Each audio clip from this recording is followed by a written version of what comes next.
ഒരു പക്ഷേ ബാലിയെ ശ്രീരാമചന്ദ്രൻ ആശ്രയിച്ചിരുന്നു എങ്കിൽ ബാലി ഒരു വാക്ക് പറഞ്ഞാൽ രാവണൻ ഭയപ്പെട്ട് സീതയെയും കൂട്ടി വന്ന് ശ്രീരാമൻ്റെ കാൽക്കൽ വെച്ച് നമസ്കരിക്കും. കാരണം രാവണൻ ആകെ തന്നേക്കാൾ ബലശാലിയായിട്ട് ഒരാളുണ്ടെന്ന് ബോധ്യം വന്നത് ഈ ബാലിയോട് ബന്ധപ്പെട്ടപ്പോഴാണ്. അപ്പം അങ്ങനെ വരുമ്പോൾ ഇവിടെ രാവണ വധമാണ് ശ്രീരാമ അവതാരത്തിൻ്റെ ഒരു ലക്ഷ്യം. ബാലി പറഞ്ഞതനുസരിച്ച് രാവണൻ സീതയെയും കൂട്ടി വന്ന് ക്ഷമാപണം ചെയ്താൽ രാവണനെ കൊല്ലാൻ വയ്യ എന്നൊരവസ്ഥ വരും. മാത്രമല്ല, സീതാദേവിയെ മുമ്പിൽ കാണുമ്പോൾ ബാലി ഇതുവരെ സീതയെ കണ്ടിട്ടില്ല.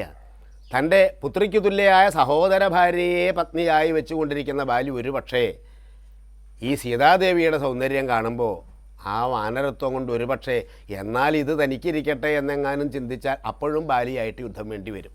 അത് മറ്റൊരപകടം.